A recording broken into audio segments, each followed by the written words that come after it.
Magandang umaga po sa ating lahat. Pwede po ba tayong tumayo?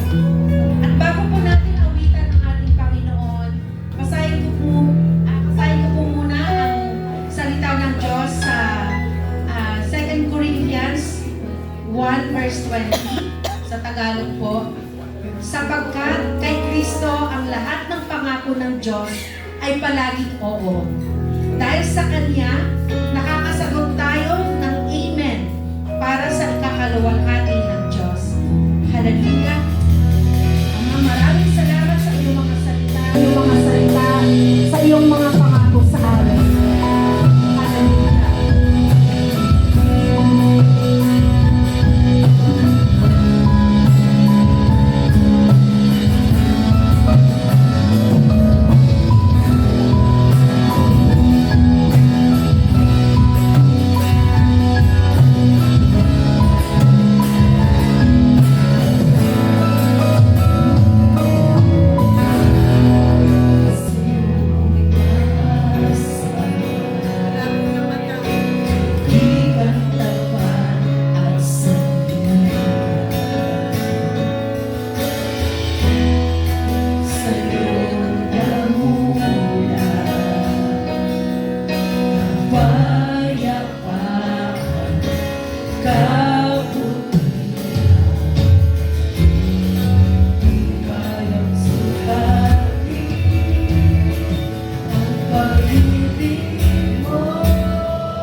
Israel.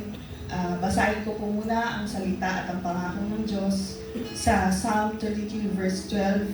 Blessed is the nation whose God is the Lord, the people whom He has chosen as His inheritance. Tayo po ay manalangin. Panginoong Diyos, maraming salamat po sa iyong mga pangako mula pa po sa unang panahon hanggang ngayon, Panginoon, ay sinamahan niyo nga po kami, ang aming bansa at ang aming mga pamilya. Maraming salamat po sa lahat ng kayamanan na pinagkaloob niyo po sa amin, sa aming bansa, mula sa aming yamang lupa at yamang tubig, Panginoon. Ito nga po ay nagbubunga ng kayamanan na nanggagaling sa iyo. Panginoon, salamat po sa buhay ng bawat isa, sa bawat Pilipino na niligtas niyo nga po sa anumang kapahamakan nitong nakaraang mga araw sa sakuna na dulot ng baha at lindol, Panginoon. Nandito po kami ngayon sa inyong banal na sambahan, Lord, at kami po ay nagkakaisa upang magpasalamat, manalangin at mag-aral ng iyong salita. Panginoon, itinataas ko nga po, tinataas po namin ang aming bansa, lalo na nga po ang aming mga namumuno, mula po sa Pangulo hanggang sa aming mga barangay. Panginoon, pinagdadasal namin ang bawat isa na itinalaga po ninyo. Lord, bigyan niyo nga po sila ng karunungan na nanggagaling lamang sa inyo, at nawa nga po ay iwaksin niyo nga po sa kanilang mga kaisipan ang mga pansarili lamang po ang kanilang mga iniisip, Panginoon. Bigyan niyo nga po sila ng gabay na nanggagaling sa inyong banal na Espiritu. Bigyan niyo nga po sila ng conviction of your Holy Spirit, Panginoon. At nawa nga po ay lahat kami ay mamuhay na katulad ninyo. Mamuhay ng matuwid, may pagkakakilala sa inyo, Panginoon. May takot sa inyo, Panginoon. May gift of salvation, Lord. At higit po sa lahat, ang aming mga pamilya, lalo na ang aming mga sarili, Lord, maging mabuting example po kami sa mundong ito, sa bansa namin at saan man kami, Panginoon. Kung sino mang tao ang kakasalamuhan namin, Lord, maging living testimony po kami ng inyong kabanalan, ng inyong grace, Lord God. Lord, itinatalaga po namin ang bansang Pilipinas. Kung paano niyo po iniligtas ang bayan ng Israel, ganun din po ang pagligtas niyo sa aming bayan. Patuloy niyo nga po kaming palubuin spiritually, Lord God, at maging kami po ay maging pagpapala, maging isang malaking blessing sa aming bansa, sa aming pamilya at sa aming komunidad. Ito po ang aming panalangin sa makapangyarihang pangalan ni Yahweh. Amen.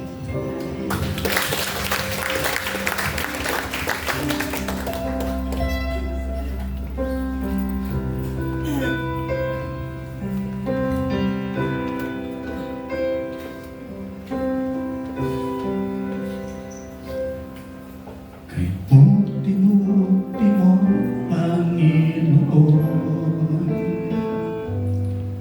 sa lahat ng oras, sa bawat araw, ika'y laging tapat kong magmahal.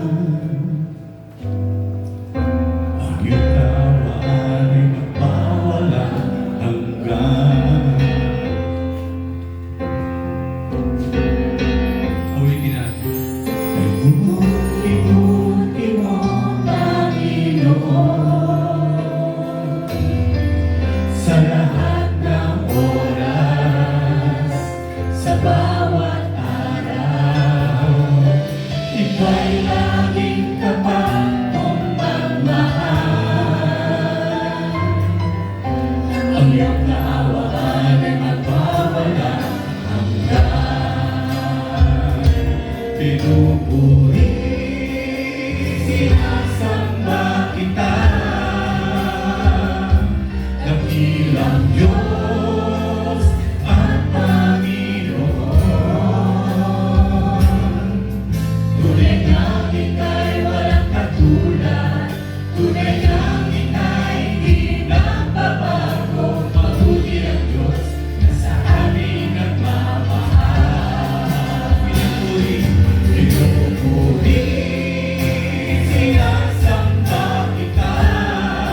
ika'y di nagbabago, mabuti ang Diyos na sa amin nagmamahal.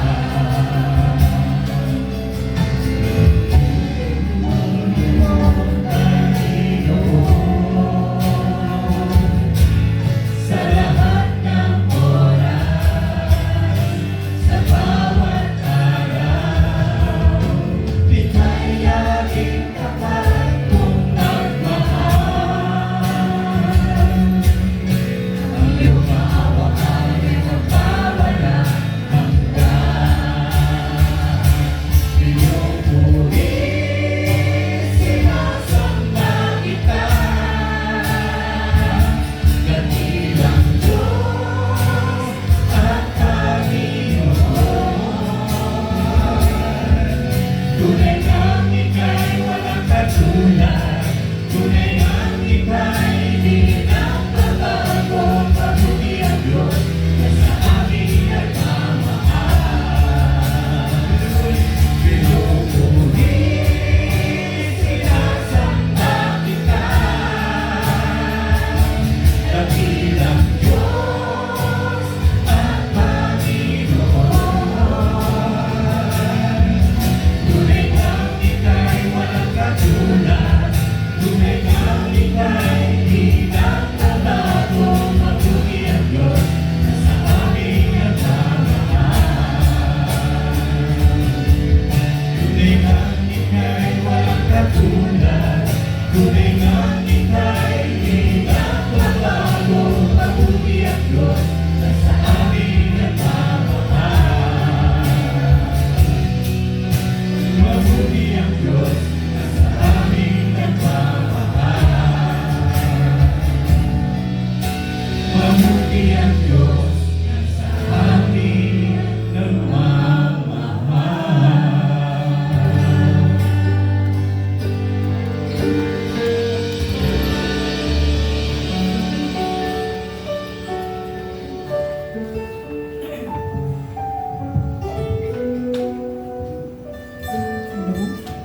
All glory to you, O God.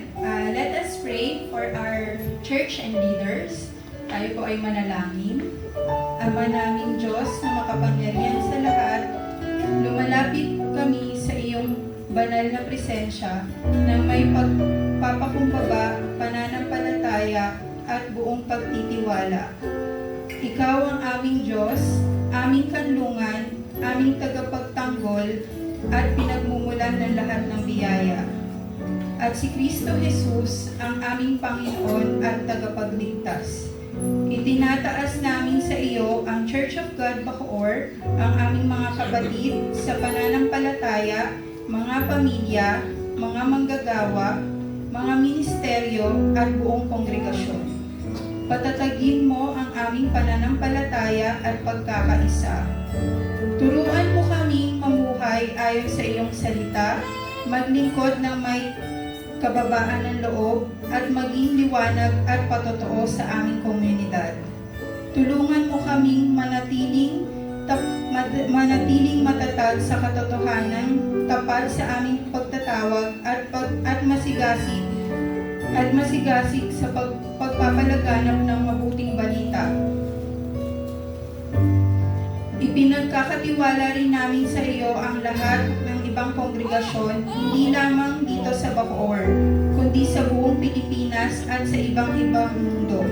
Pag-isahin mo ang iyong mga anak, alisin mo ang anumang pagkakahati-hati, inggit, kompetisyon, at hindi pagkakaunawaan. Sa halip, pagkalooban mo kami ng puso ng pag-ibig, pagpapatawad, pagtutulungan at pagkakaisa, sapagkat iisa ang aming Panginoon, iisa ang aming pananampalataya at iisa ang aming misyon na ipahayag ang iyong salita.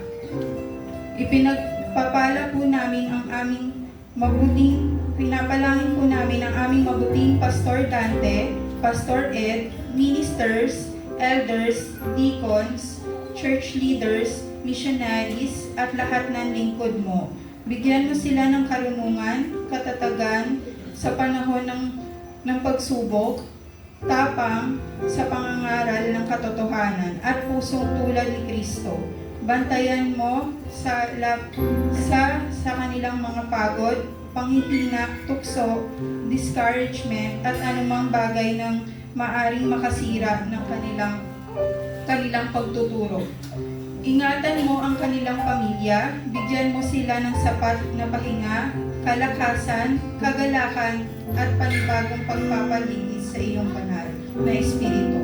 Tulungan mo ang bawat leader na maging mabuting halimbawa sa salita, sa pamumuhay, sa pag-ibig, sa pananampalataya, at sa kalinisan. Gawin mo silang mga lingkod na hindi naghahanap ng sariling karangalan, kundi ang iyong kalwalhatian. Ipinapanalangin din namin ang mga kabataan, ang mga bata ng aming simbahan. Ingatan mo sila mula sa masasamang impluwensyang ng mundo. Itanim mo sa kanilang puso ang iyong salita hanggang sila'y lumaki. Manatili silang matatag sa iyo. Ipinapanalangin namin ang bawat pamilya, ang mga mag-asawa, mga magulang, mga anak, at mga nangangailangan ng iyong espesyal na tulong. Naway maging sentro ng bawat tahanan si Kristo at ang iyong salita. Gawin mo kaming ilaw sa dilim, asin sa sanlibutan, kamay na tumutulong, pusong nagpapatawad at tinig na nagpapahayag sa pag-asa. Sabi nga sa Mateo 5:14, kayo ang ilaw ng sanlibutan. Bigyan mo kami ng pusong tunay na nagsisisi, mapagkumbaba at handang sumunod sa iyong katotohanan. At sa lahat nga ng aming gagawin, ikaw lamang ang mapangaralan, mapupurihan at maluwalhati. Ito ang aming dalangin sa makapangyarihan at banal na pangalan ni Jesus, aming Panginoon at tagapagligtas. Amen. Panginoon, gawin niyo po kaming banal na tahanan ng pagkakas.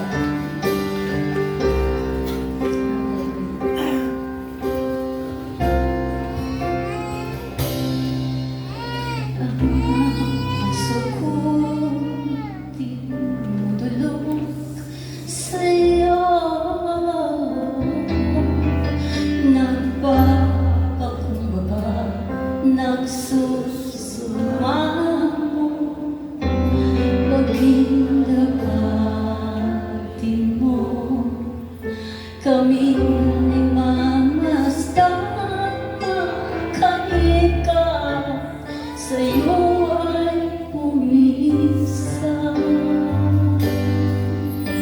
Ang puso ko'y tinutulog sa'yo, nagpapakumbaba, nagsusumamo.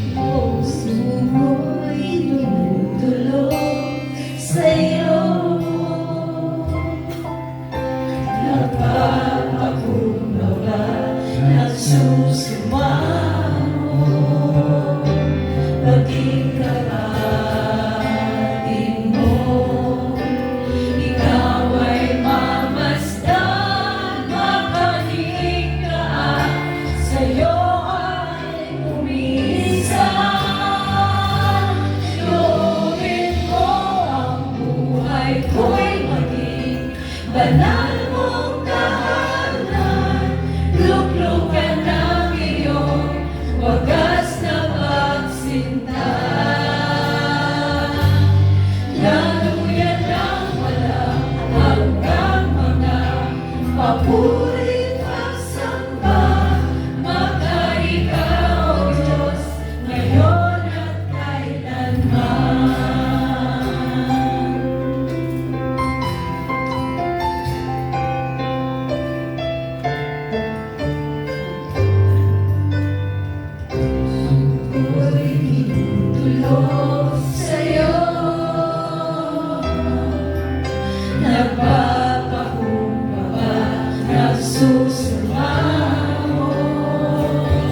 maging gabahin mo. Ikaw ay mamasdan, mamalikaan, sa'yo ay umisan. Loobin ko ang buhay ko'y maging banal mong tahanan. Luglugan ang iyong wagas na pagsinta. Daluyan ang walang hanggang mga mapurit pagsamba. Maghari ka, O Diyos, ngayon at kailanman. Ang buhay ko'y maging banal mong tahanan. Luglugan ang iyong wagas na pagsinta. Daluyan ang walang hanggang mga papurit pagsamba. Maghari ka, O Diyos, ngayon at kailanman.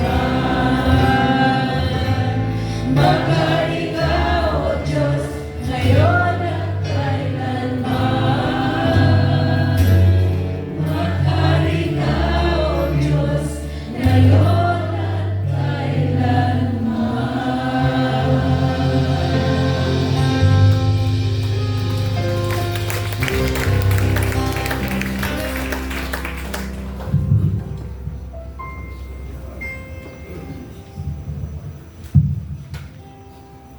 Tayo po'y manalangin para sa ating pamilya at komunidad. At sinasabi sa Awit chapter 133 verse 1, tingnan ninyo, kay inam at kay ganda sa paningin na ang magkakapatid ay sama-samang namumuhay ng may pagkakaisa. Lord God, lumilapit kami sa iyo ngayong araw na may pusong puno ng pasasalamat. Thank you, Lord, for the gift of life, for your endless grace, and for the love that surrounds us every single day. Ipinapanalangin po namin ngayon ang aming pamilya. Ikaw po ang aming pundasyon ng aming tahanan. Lord God, sa mga moments na may tampuhan, misunderstanding o pagod, paalala mo po sa amin na magpatawad, magtiyaga sa isa't isa. Cover our families with your protection, Lord. Bigyan mo po ang bawat magulang ng karunungan para maggabay sa kanilang mga anak, maituro ang kagandahang asal.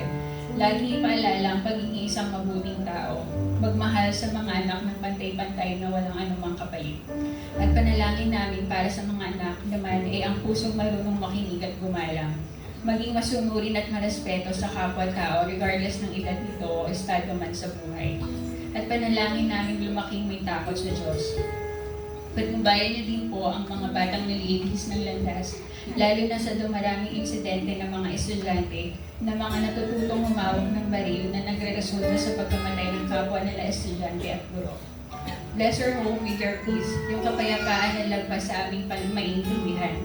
Help us love each other just like how you love us, patiently and unconditionally. You God always be the center of all. Pinapanalangin din po namin ang mga pamilyang may matinding pangangailangan, hindi lamang sa pang-araw-araw na pangtustos, kung hindi pang sa pamilyang nakakaranas din ng hirap dahil sa mga nagdaang bagyo na nawala ng tahanan, pangkabuhayan at mga mahal sa buhay. Ipinagkakatiwala rin po namin sa iyo ang aming buong komunidad. We pray for our unity and healing in our neighborhood. Sa gitna ng mga pagsubok sa lipunan, gamitin mo po kami para maging ilaw at pag-asa sa iba. Matuto nawa kaming magtulungan, magdamayan at magkaisa na walang maiiwan at walang natatapakan. Remove any spirit of division, envy, and selfishness. Instead, fill our community with kindness, respect, and genuine concern for others. Lord, bless our community, leaders with integrity, wisdom, and genuine hearts to serve. Na ang priority ang mga taong mas nangangailangan at hindi pang personal interest lamang. Protect our streets, keep our surroundings safe, and supply the needs of every family na nahihirapan ngayon sa kalusugan man o pinansyal na aspekto ng buhay. Mga lugar na hanggang ngayon ilubog sa baha, mga lugar na napanganib na landslide. Sa parating na sama ng panahon, ipinapanalangin po namin na ang iyong paglubayan, proteksyonan, gabayan, at iligtas ang sa kapamahan ang mga komunidad na tatamaan nito. Gamitin mo po ang aming pamilya at ang aming komunidad upang maging channel ng iyong pagmamahal.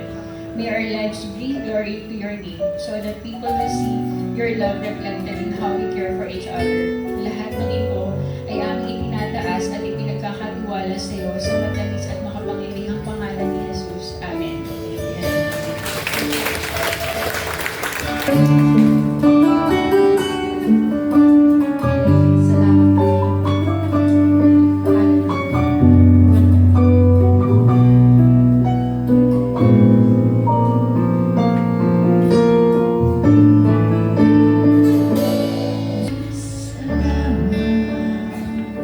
O Diyos, salamat. Nananatili kang tapat, ibinigay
pag-ibig mo, oh Jesus.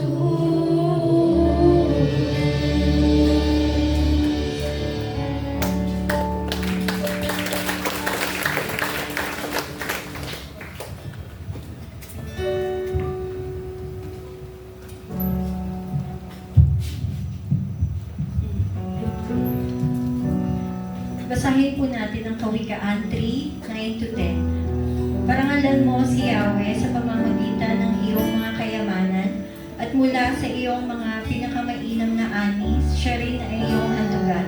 Sa gayon, kamalig mo ay lagi nang aapaw, sisidla ng inumin ay hindi niya matutuyuan. Tayo po ay manalangin para sa ating tithes and offering. Panginoon, nagpapasalamat po kami sa araw na ito at sa iyong pagpapala at paggabay sa bawat isa sa amin. Sa aming pagbibigay ng aming kapo at mga handog, buong puso po namin kinikilala na ang lahat ng mayroon kami ay nagmula sa iyo. Pagpalain mo po ang mga handog na ito at gamitin para sa ikalalago ng iyong kaharian sa mga gawain ng aming iglesia at sa pagtulong sa mga nangangailangan.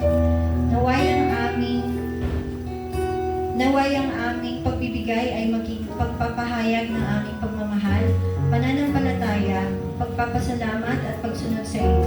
Pagpalain mo po ang bawat taong magbibigay ng kanilang mga ikapu at kayo ang magbalik nito sa kanila sa pamamagitan ng kanilang mga trabaho at mga negosyo. Para naman po sa mga hindi makapagbibigay sa araw na ito, ipaalala mo po sa kanila na mas mahalaga para sa iyo ang kanilang pagsamba at pananampalataya. Turuan mo po kami maging tapat at mabuting katiwala ng lahat ng mga bagay na binigay mo sa amin. Naway ang aming mga handog ay magbigay ng walhati sa iyong pangalan at maging pagpapapala sa maraming tao. Buong kagalakan at kusang loob po namin ibinibigay ang aming mga handog sapagkat nagtitiwala kami na ikaw ang Panginoon ang aming tapat na tagapaglaan. Ito pong aming panalangin. In Jesus' mighty name we pray. Amen. Amen.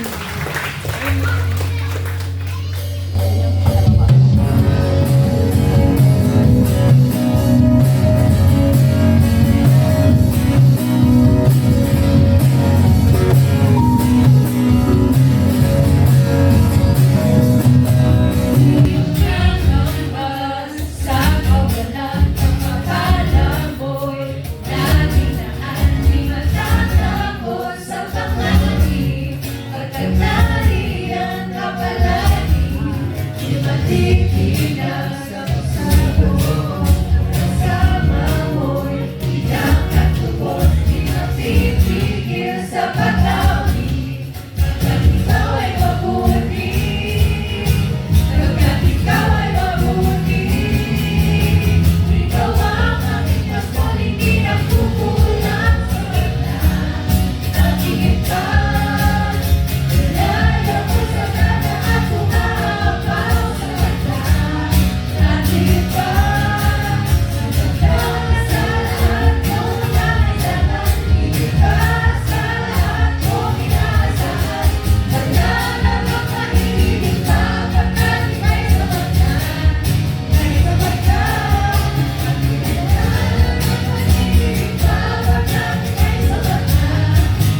listen.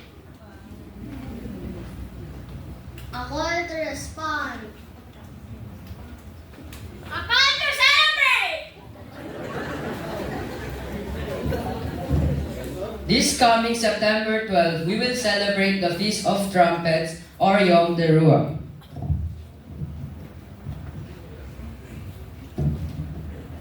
We hope to see you here. See you. See you.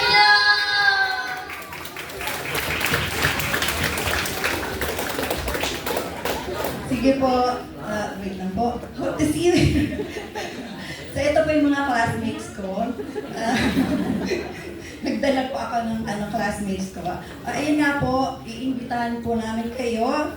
September 12 pa ito, 4:30 Saturday. Ito po yung celebration ng one of the feasts of the Lord, which is the Yom Teruah or the Feast of the Trumpets. Ayun po. And for pre-registration, makipag-ugnayan lamang po kayo sa inyong LOL leaders, or kung wala po kayong kinabibilangan right now, pwede po kayong magpalista kay Sister Jean. So yun lang po. See you there! See you there.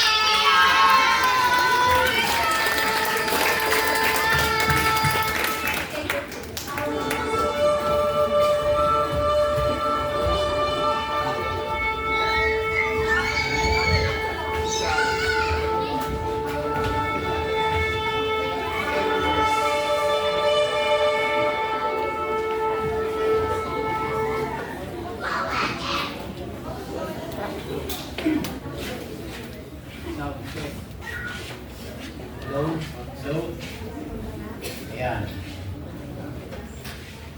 So, September 12 na po yon at Saturday yon. Ibig sabihin po, September 13, wala tayong Sunday worship service. So, put that on your calendar. Nais po nating i-welcome sa umagang ito si Christian Gomez. Pwede pong pakitayo. Christian Gomez, nasaan siya? Ayun, sa likod. Welcome, Christian.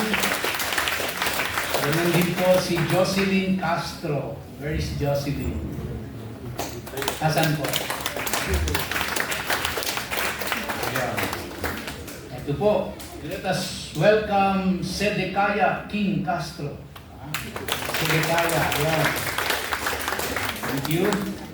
And Mary Jane Sulit. Saan po si Mary Jane? Welcome po, si Mary Jane. Ayan. Hindi makita. And last but not the least, si Mark Vincent Alonzo. Saan po si Mark Vincent? Baka ng mga bata ito, no? Nasa baba.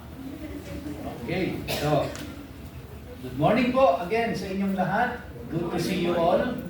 At salamat sa Diyos na sumikat ang haring araw sa nakaraang mga araw at nandito po tayo ngayon. Bago po tayo magpatuloy sa pag-aaral natin ng Leviticus chapter 26, tayo po muna isaglit na manalangin. Ama, kami po ay minsan pa sama-samang lumalapit sa iyo sa mga oras na ito. Parangalan mo ang pangalan mo sa pamamagitan ng pagpahayag ng iyong banal na salita. Bigyan mo po kami ng kaliwanagan at karunungan upang ito ay aming maunawaan. Ikaw po ang maluwalhati at ikaw ang maparangalan sa aming pagtitipon ito. Ito po ang aming panalangin sa pangalan ni Yeshua. Amen. Amen. Sa pagpapatuloy po natin ng pag-aaral sa aklat ng Leviticus, tayo po ngayon ay nasa chapter 26 na at isang chapter na lang tapos na po natin ang buong Leviticus. At kung hindi ako nagkakamali, ito ay inaabot ng mga 3 taon bago natin natapos. So, 1 chapter to go after this, then we're done with the book of Leviticus. Kaya lang, as you can see on the screen, ang Leviticus 26 po ay nahahati sa 3 bahagi. Ang unang bahagi nito is about blessings. Ang ikalawang bahagi po is about curses. At ang ikatlong bahagi po is about restoration. No? Now, laging yun. So, more or less, ito po ang pinaka-timeline ng book of Leviticus chapter 26. Una po ay blessings because of their obedience. And then pagkatapos po ay curses because of their disobedience. And then next is the promise of restoration. So hindi po natin mako-cover lahat ngayon yan. At hopefully makover natin yung buong obedience part. So doon po tayo ngayon. Leviticus chapter 26. At pag-uusapan po natin is about obedience.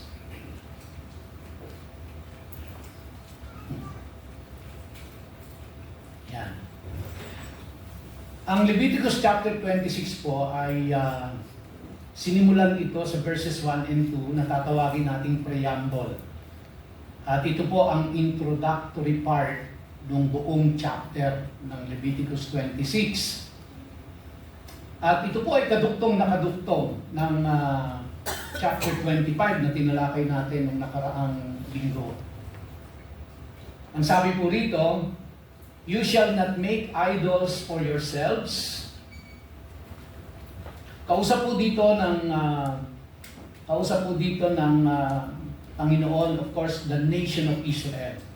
He was addressing this to the whole nation, not just to an individual, not just to Moses, not just to Aaron, but he was addressing this to the whole nation of Israel, and they were about to enter the promised land. Matagal na po sila sa wilderness, and the Lord gave them the law. At malapit na po sila pumasok doon sa land of Canaan or doon sa promised land. At alam ng Diyos kung ano ang dadatnan nila doon. Ang dadatnan po nila doon ay mga Canaanites na kung saan sila po ay mga sumasamba sa mga Diyos-Diyosan. At maaari silang maimpluwensyahan nito, maaari silang mahawa dito, kaya mahigpit ang tagubilin ng Diyos sa kanila. At ang sabi po ng Diyos, "You shall not make idols for yourselves, or erect an image, or pillar." Ano po ba itong pillar na ito? Ito pong pillar na ito is isa pong imahen na itinatayo ng mga Canaanites na Diyos-Diyosan nila, at ito po ay the God of fertility. So ang bilin ng Diyos sa kanila, even before they entered the promised land, is for them not to make idols, an image of worship. They have committed that sin already when they were in the wilderness. At ang sabi ng Diyos sa kanila, do not even erect an image. So ito pong batas ng Diyos na ito sa bayang Israel ay hindi lamang applicable unang-una sa bayang Israel, kundi ito po ay applicable sa lahat ng bansa. At hindi lang ho ito applicable during that time. Ito po ay applicable hanggang sa mga panahon natin ngayon at hanggang sa susunod pang mga panahon. So this law is not only given to the nation of Israel, but this is also given to all of us. And God is telling us also that we should not make idols for ourselves. Kaya ito po ang aking mungkahi sa inyo. Kung meron rin lang ho kayong magandang pagkakataon, at gawin nyo ito with wisdom, gawin nyo po ito with care, and be sensitive sa mga taong nasa inyong tahanan, sa inyong pamilya. Kung magagawa nyo po, no? Again, as I have said, use your wisdom here, be sensitive, use your discernment, pray before you do it. Pagdating nyo po sa inyong tahanan, pag-uwi nyo ngayon, tumingin po kayo sa paligid ninyo. At kung meron pong any image, or idols, or pictures, or any representation na siya ay kinikilalang Diyos, if you can take it down, then by all means, take it down. Hanggat meron pong nakatayong ribulto na sinasambas, dinadasalan, niluluhuran sa loob ng inyong tahanan, believe me, nandun po ang curse ng Diyos. We will go to that pagdating po natin doon sa curses for disobedience. Meron pong, whether you know it or not, but there is an evil spirit.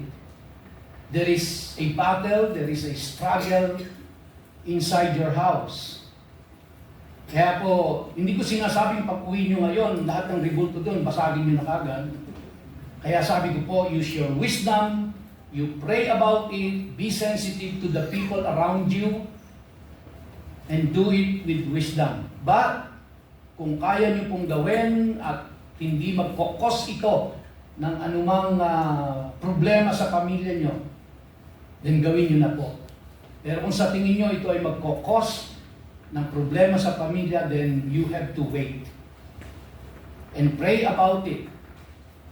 Pero ipagdasal nyo na po na kung meron pa sa pamilya ninyo, lalo na sa mismong tahanan ninyo, ay merong mga idols that is an object of worship, then tanggalin nyo na po ito. Kinamumuhuan ito ng Diyos. Sabi niya dyan, you shall not set up a figured stone in your land to bow down to it. At ang sabi niya, for I am the Lord your God. Which means, yung mga idols na yan, yung mga image na yan, yung mga stone o pillar na yan, they are not God. I am God, the God of Israel. Ako lang ang Diyos. Sa totoo lang po, wala naman talagang ibang Diyos. Kaya nga ang tawag natin dun sa Diyos ng mga tao ay Diyos-Diyosan. Dahil ang tanging Diyos lang po ay walang iba, kundi ang Diyos ni Abraham, ni Isaac at ni Jacob, na kung tawagin nila ay si Yahweh.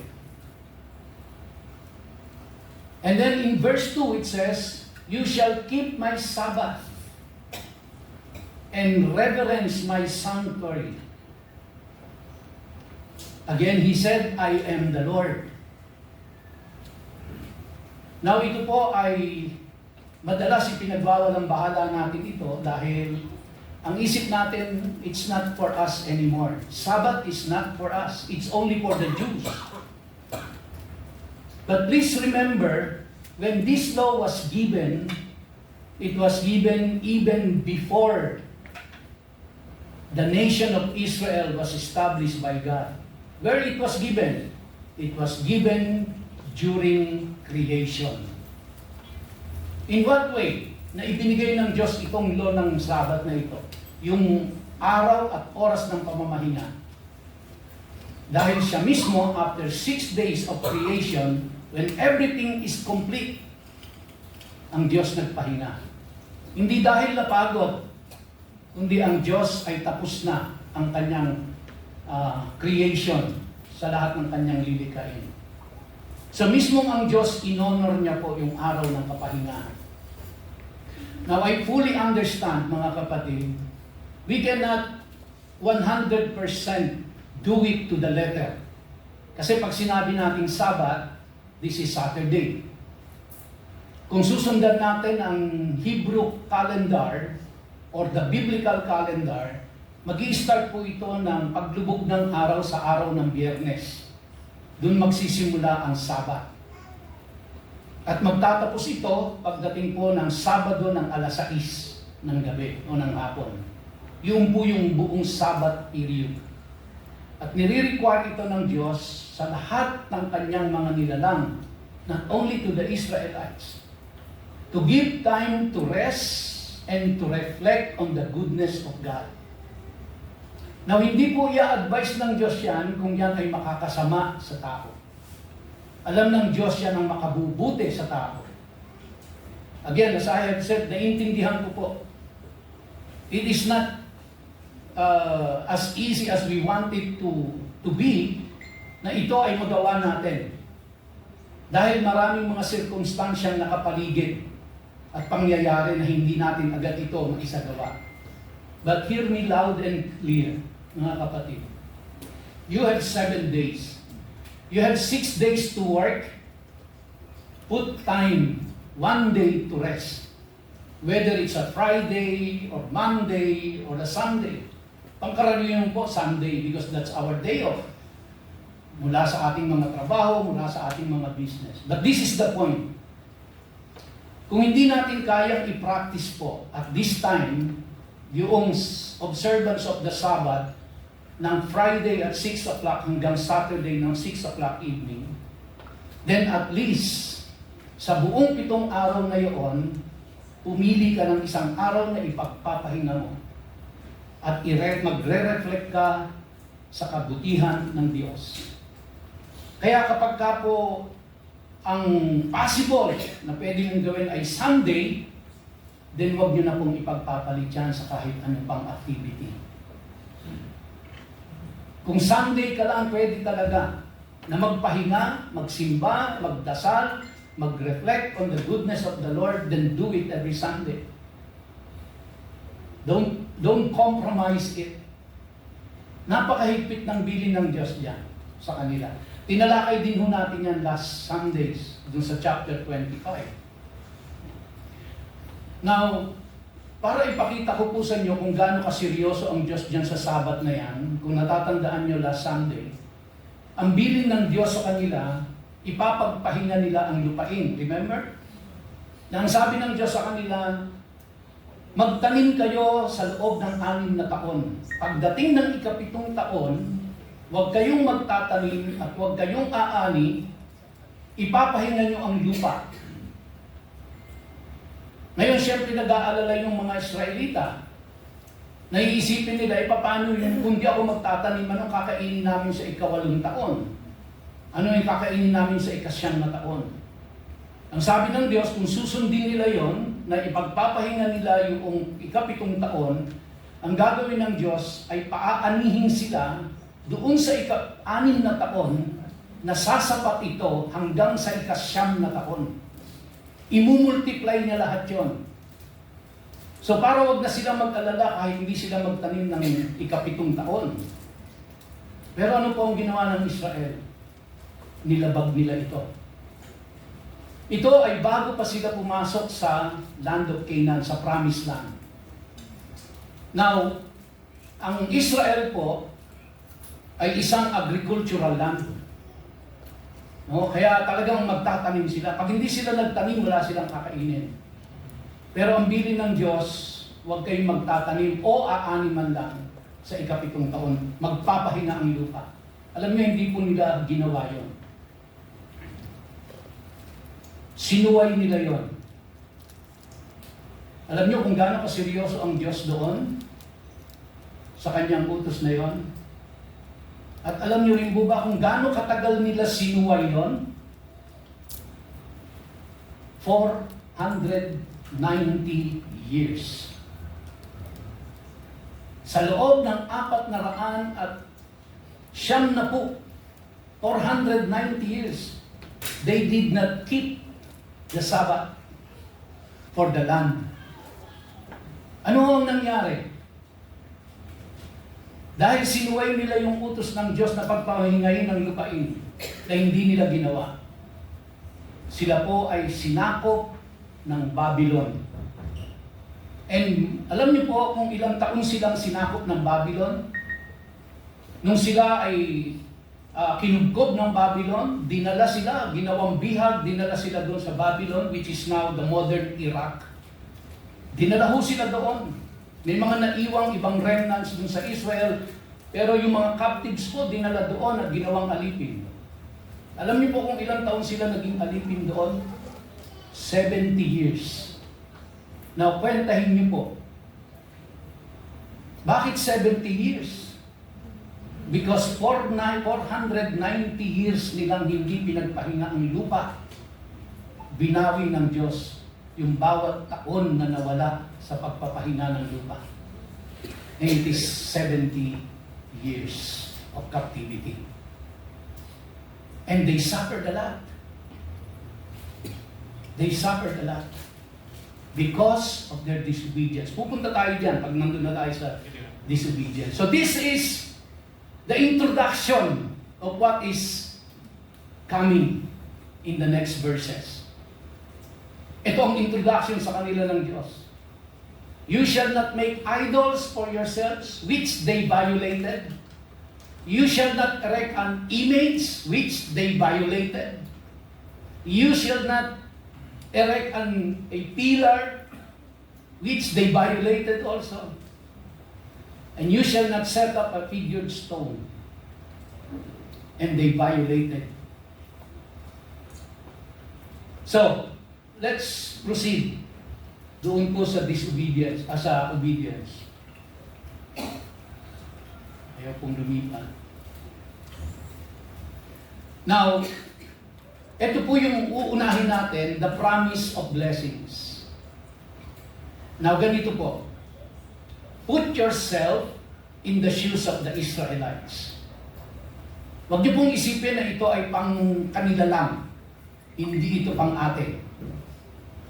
Habang pinakikinggan niyo po ito, ariin niyo ito na tayo mismo ang kausap ng Diyos. Hindi yung mga Israelita. Kumbaga, kausap sila ng Diyos, kausap din tayo ng Diyos sa mga oras na ito. Because this is not a lesson of history. This is not just a lesson of history. This is God's message right now for all of us. Not only for the people of Israel way back then, but this is also God's message for all of us even today.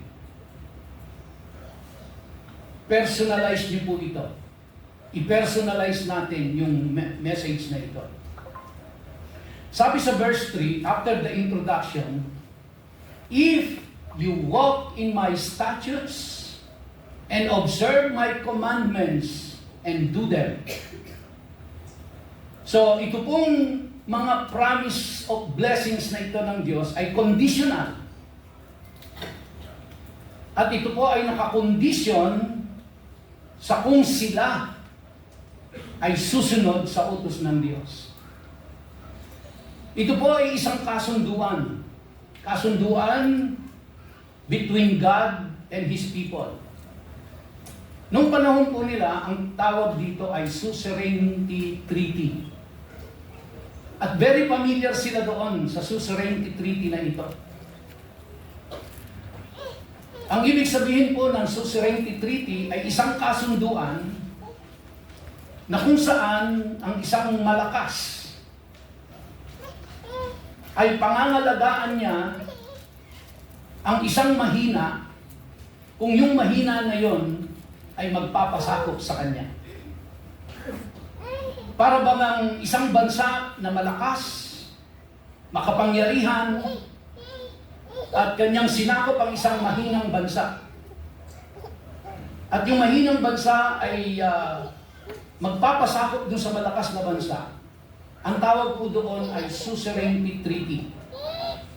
At kapag sila ay nagkasundo, ang ibig sabihin po doon, lahat ng terms ang magdidikta ay yung malakas na bansa. Ang role ng mahinang bansa ay mag-submit. At habang siya ay nagsasubmit sa malakas na bansa, siya ay puproteksyonan ng malakas na bansa. At ipoprovide ang lahat ng kailangan niya. Pagkain, protection, everything. Basta magsasubmit siya. And that is what they call the suzerainty treaty. At ito po yung pinasok na kasunduan ng Diyos para mas maintindihan nila. So dito sinasabi ng Diyos, ako yung makapangyarihan, ako ang magsasabi ko ano ang terms. Pag nag-submit kayo sa akin, ako ang bahala sa lahat ng pangangailangan nyo, pati sa protection nyo. Pero pag sumuway kayo, ako rin ang magpaparusa sa inyo. So punta muna tayo po dun sa blessing. Huwag muna tayo dun sa parusa. Pero ang kondisyon ng Diyos ay ito. He committed Himself, no? He committed Himself to these people that He will bless them provided that they will walk in His statutes. Ibig sabihin, susunod sila sa lahat ng patakaran ng Diyos. Magpapasakop sila, magpapailalim sila sa kapangyarihan ng Diyos. At ang sabi diyan, if you walk in my statutes and observe my commandments and do them,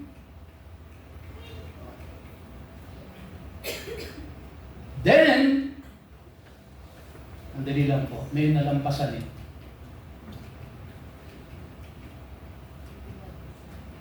Sana.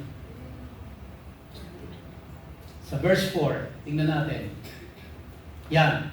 Sabi niya, if you will do this, if you will observe my commandments, and you do them, then I will give you your rains in their season. And the land shall yield its increase, and the trees of the field shall yield their fruit. So conditional po ito. So dito makikita natin na even ang ulan, ang Diyos ang nagdidikta kung kailan siya papatak. Dito makikita natin na kontrolado ng Diyos ang lahat, pati ang nature. Kung ayaw niyang paulanin, hindi uulan. Pag gusto niyang umulan, uulan. Now remember, ang Israel po is an agricultural land.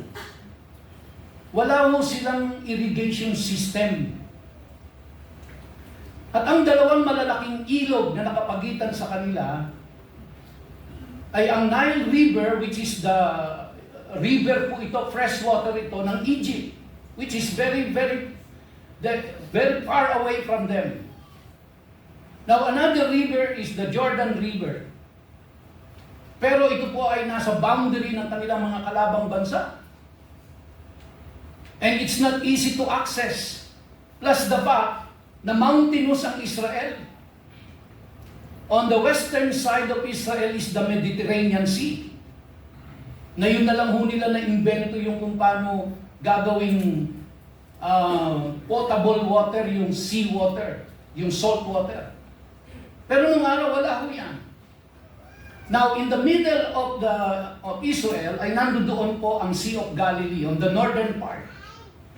So fresh water ang Sea of Galilee. Kaya alam po, ang Sea of Galilee ay dependent sa Mount Hermon for its water. Para masatisfy yung level ng tubig ng Sea of Galilee, kailangan matunaw ang yelo doon po sa Mount Hermon. And from Mount Hermon, bababa yung tubig na yon, pupunta sa Sea of Galilee. And then once the level of water is achieved, kumbaga, there will be fresh fish. Kaya nakakapanghuli sila ng sariwang isda doon. Kaya lang po, ang outlet ng Sea of Galilee ay papunta sa Dead Sea. At Dead Sea, wala na ho siyang lalabasan. Kaya ang Dead Sea is dead. Walang nabubuhay na isda. So madalit salita po, wala silang any source of fresh water. Wala silang irrigation system. So saan sila kukuha ng tubig para ipandilig ng kanilang mga halaman? Sa ulan lang. At Diyos lang ang aasahan nila doon dahil hindi nila kayang paulanin. Ang Diyos lang ang pwedeng magpaulan. Kapag hindi umulan, hindi sila makakapagtanim. Kapag hindi sila nakapagtanim, wala silang aanihin. Kung wala silang aanihin, wala silang kakainin. At maging ang mga hayop ay walang kakainin. Sa madalit salita, magkakamatay silang lahat. Pero hindi gagawin ng Diyos yon kung susunod sila sa ipinag-uutos ng Diyos sa kanila. Now, maaaring tayo hindi pa po natin nararamdaman yan, yung mga matitinding drought. Pero alam niyo ho ba, as per statistics, ang bansang Pilipinas ay binubuo po ng 117 to around 120 million ang population natin, depending on where you get the source of your information. But it's between 117 to 120 million. And there are 27 million households in the Philippines. 5.5% of that, mga kapatid. No? Kunyari, ang isang pamilya ay 4 ang membro Yung pong 5.5 ng 27 million household, no? Hindi individual, kundi household, out of the 117 to 120 million. Alam niyo po ba kung ilang tao sa oras na ito ang hindi kumakain sa bansa natin? 6 million. Kaya kung nag-almusal ka kanina, pasalamatan mo ang Diyos dahil merong 6 na milyon sa mga oras na ito ang hindi kumakain. Or kung kumain man po, isang beses lang sa araw na ito. Baka ngayon lang almusal, mamayang tanghalian, mamayang hapunan, wala na silang kakainin. Matutulog silang walang laman ng sikmura. Na umuulan pa po sa atin. Mayaman ang dagat natin. Mayaman ang mga bukirin natin. Marami tayong pagkain. Now, imagine niyo po yan. Pag hindi pinaulan ng Diyos. O kung paulanin niya man, sobrahan niya. Ano po ang mangyayari sa atin? So, ang sabi ng Diyos, I will give you your rains in their season, sa tamang panahon. And because of that, sabi niya, and the land shall yield its increase. And the trees and the field shall yield their fruit.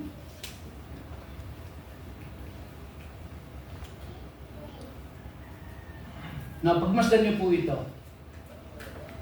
So kumbaga secured yung pagkain nila. Your threshing shall last to the time of the great harvest. Ano po ang pangkaraniwang hina-harvest nila? Barley and wheat. Siguro meron ding corn. Pero ang sabi diyan, your threshing shall last to the time of the great harvest. Ano ba yung threshing? Yan po yung panahon na kung saan ay pinoprocess na nila yung pagkain nila. Yung wheat and yung barley, pinoprocess nila yon. Tinatanggal ang iba, tinatanggal ang shell, pinoprocess para makain. At ang sabi ng Diyos yan, hindi po matitigil yon. Natatapos yun pagdating ng harvest ng grapes. And then sabi niya, and the grape harvest shall last to the time for sowing. So anong ibig sabihin po dito? Ang sabi ng Diyos, if you obey my commandments, magpapang-abot ang pagkain ninyo, hindi kayo mauubusan. Hindi kayo mawawalan. Pero conditional po yun. No? And you shall eat your bread to the full and dwell in your land securely. Now, ito po ay mahalaga para sa kanila. Bakit? Kasi ang bansang Israel po ay napapaikutan ng lahat ng kalaban nilang bansa. At hanggang ngayon po, even ang Iran, gustong i-wipe out sila sa map. Kaya sila po ay napapaikutan ng lahat ng kalabang bansa. Kaya napakahalaga sa kanila na hindi sila nag-aalala sa kanilang security. Yung payapa silang natutulog dahil alam nila hindi sila lulusubin. Kaya ang sabi ng Diyos, i-assure ko kayo that you are secured in your land, that you are well provided if you will obey my commandments. And then in verse 6, I will give peace in the land. And you shall lie down, and none shall make you afraid. Now, hindi lamang po yun, sabi ng Diyos, and I will remove harmful beasts from the land. Aalisin ng Diyos maging yung mga mababangis na hayop. So, hindi lamang po yung mga bansa na nakapaikot sa kanila, kundi maging yung mga hayop na nandoon sa kanilang lupain na mababangis, ay i-contain ng Diyos. Kaya hindi lang yung nature ang kontrolado ng Diyos, pati yung mga hayop, kontrolado ng Diyos yun. At sabi dyan, and the sword shall not go through your land. Ano po yung sword? It's a symbol of war. Kasi yun yung pangunahing sandata nila noon eh. Kaya kung walang sword dyan, ibig sabihin walang gera. Diba? Napakapayapa po. That's their social security. So we have seen the food security. We have seen now the social security. And then, the Lord promised them prosperity and military security. In verse 7 it says, you shall chase your enemies. May magtatangka pa rin na sila ay lusubin, na sila ay sakupin, pero ang sabi, hindi kayo ang hahabulin. Kayo mga habol sa kanila. Now, tingnan niyo po yung ratio. Sabi sa verse 8, 5 of you shall chase 100. So meaning 1:10. Di ba? So yung isa, 10 ang tumatakbo palayo sa kanya. Ibig sabihin, takot yung mga kaaway. Biruin mo, nag-iisa ka, 10 yun, tumatakbo lahat. And then sabi niya, 100 of you shall chase 10,000. So ano po ang ratio nun? Isa laban sa 100?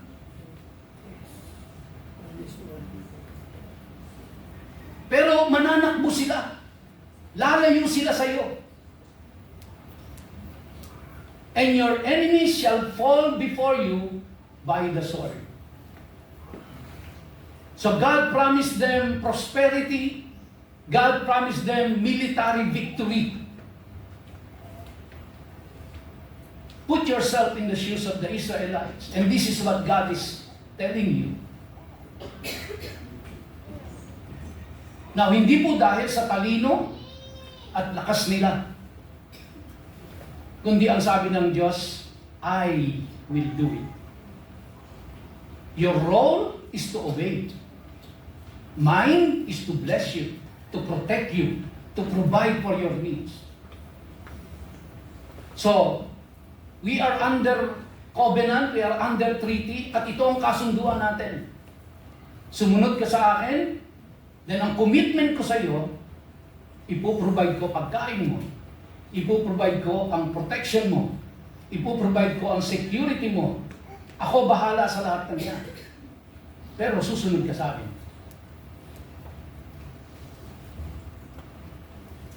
Now next, verse 9, I will turn to you and make you fruitful and multiply you and will confirm my covenant with you. I will make you fruitful.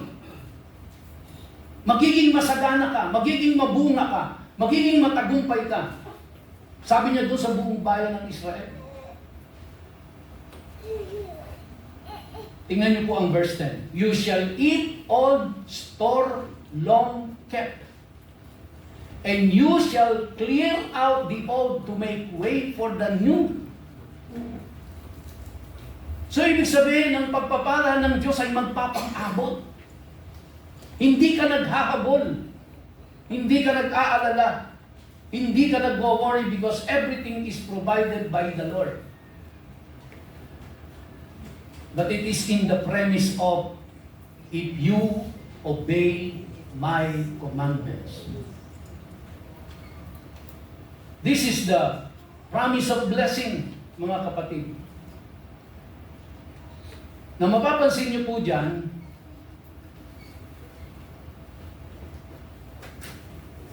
na ito pong promise of blessing ng Diyos ay hanggang verse 13 lang. There are 46 verses. 13 verses, verse 1 and 2 is just the introduction. It's a preamble. And then verse 3 to 13 is the promise of blessing. Pero magmula po verse 14 hanggang verse 45, it's all about the curse. It's all about curse. Sabi ng Diyos, napakagandang pangako dito. Bukod doon sa food security nila, bukod doon sa social security nila, bukod doon sa prosperity and military protection ng Diyos sa kanila, ito ang pinakamaganda sa lahat.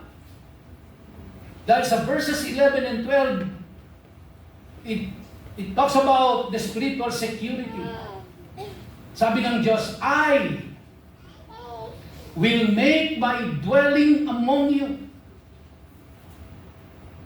and my soul shall not abhor you. Ibig sabihin ng abhor, hindi ko kayo kasusuklaman. I will make my dwelling among you. Ang sabi po sa atin sa Psalm 91, he who dwells in the shelter of the Most High will rest in the shadow of the Almighty. I will say of the Lord, He is my refuge and my fortress, my God in whom I trust. Sabi po ng Psalm 23, the last part, I will dwell in the house of the Lord forever. Ito po ang sabi ng Diyos sa kanila, I will make my dwelling among you. Titira ako dyan sa kalagitnaan nyo. I will be in your home. I will be in your country. I will be in your land. I will be with you. Now kapatid, kung kasama mo ang Diyos, kahit si Satanas walang magagawa sa iyo. Remember, si Satanas ay creation lang, hindi siya creator.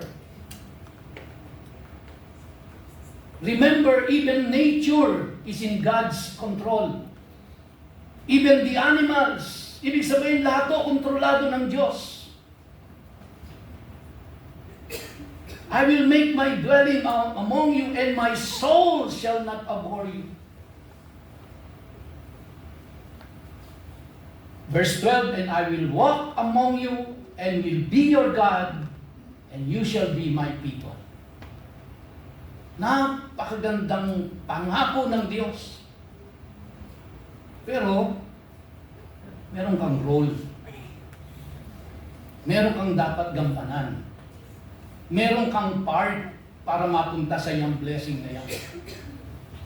Wala pong doubt sa Diyos. Dahil kaya niyang tuparin yung pinapangako niyang yan. Nakita na natin yan historically, biblically. Nakita na nila actually ang katotohanan yan kung papaanong sila'y nakalabas sa bayan ng Ehipto sa pamamagitan ng kapangyarihan ng Diyos. Ipinakita ng Diyos yung 10 plagues na siyang may gawa. Tumawid sila sa Red Sea. 3 milyong Israelita tumatawid po sa Red Sea patungo sa kabilang pampang. Tinuyo ng Diyos ang Jordan River para makatawid sila, para makapunta sila sa Promised Land. For 40 years nakita nila, pinrovide ng Diyos ang pagkain nila. Kada gigising sila sa umaga, kukolektahin na lang nila yung pagkain nila. Nung humingi sila ng karne, nagpadala ng ibon ng Diyos. Humingi sila ng tubig, nagpalabas ng tubig ang Diyos mula po doon sa bato. Sa gabi, palibasa, wilderness, sa oras ng time ng winter, ubod ng lamig, nandoon ang pillar of fire. Sa araw, ubod ng init sa disyerto, nandoon ang pillar of clouds. Hindi nila alam, wala silang compass, wala silang saan sila pupunta. Yun ang nag-guide sa kanila. 40 taong hindi man lang nasira ang mga sandalyas nila. Nakita nilang lahat ito, mga kapatid. Kaya alam nila ito kung ano ibig sabihin ng I will make my dwelling among you, and my soul shall not abhor you, and I will walk among you, and will be your God, and you shall be my people. That's their spiritual security. Now next, ito po yung pagtatapos ng blessing. I am the Lord your God, who brought you out of the land of Egypt.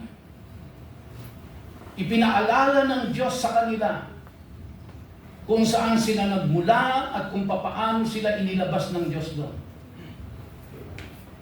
That you should not be their slaves, and I have broken the bars of your yoke and made you walk erect. Now, is this not also applicable to all of us today? The Lord is telling us the same message that He told the nation of Israel. I will bless you, but you have to obey. That's our role, to obey our God. And in closing, let us summarize ito pong ating tinalakay ngayon. Blessings for obedience. The Lord said, if you will obey me, rain and harvest will follow. If you will obey me, there will be peace and security in your country. If you will obey me, there will be growth and prosperity. And lastly, if you will obey me, my presence is in your reach.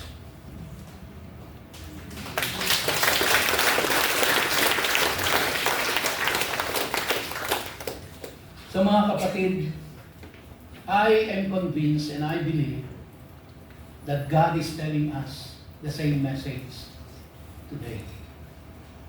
That God is telling all of us, He wants to bless us. He wants to bless you. He wants to bless your family. He wants to bless your work, your business. He wants to bless your ministry. He wants to bless this church. But God is also telling us, I will do that if you will obey me. Now, next Sunday po, sige po, palakpakan natin ang Panginoon. Iisa-isahin naman natin next Sunday, mga kapatid, ano ang mangyayari kapag nag-disobey sila. At ganoon din po, message for all of us, ano rin ang mangyayari pag nag-disobey tayo. Kaya, naasahan ko po na tayong lahat ay dadalhin ulit ng Diyos sa dakong ito para kumpleto yung message ng Panginoon. Hindi lang puro blessing, meron ding warning ang Diyos. And we must be all aware of that, na makita natin kung ano ang mga warning ng Diyos para maiwasan natin. Dahil ayaw ng Diyos na tayo'y mapahamak. Ang gusto niya tayo ay pagpalain niya. Amen? Tayo po tayong lahat ng mga kapatid. Tayo po ay magsara sa panalangin.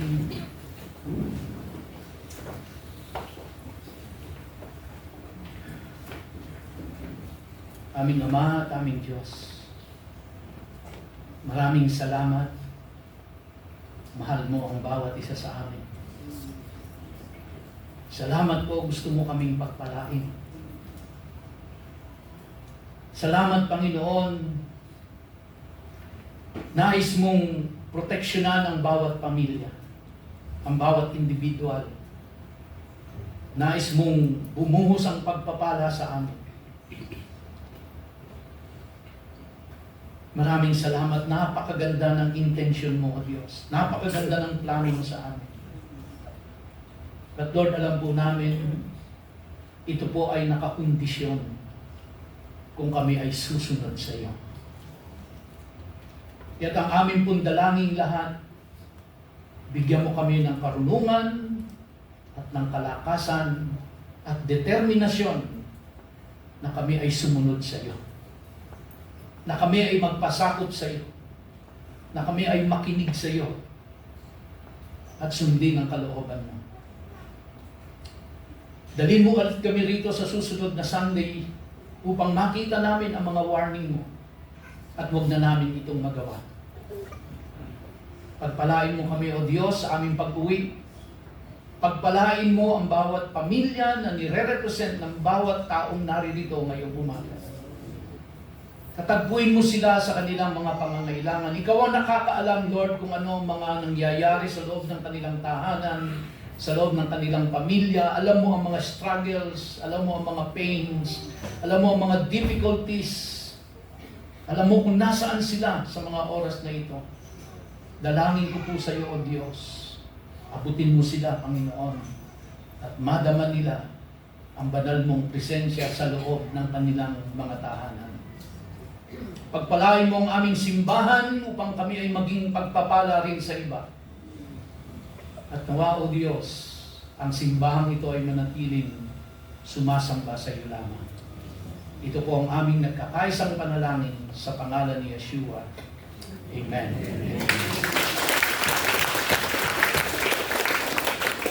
Tapos na po ang ating gawain. Pagpalain po kayong lahat ng ating Panginoon sa darating na mga araw at kasama ng inyong buong pamilya. God bless you. You are dismissed.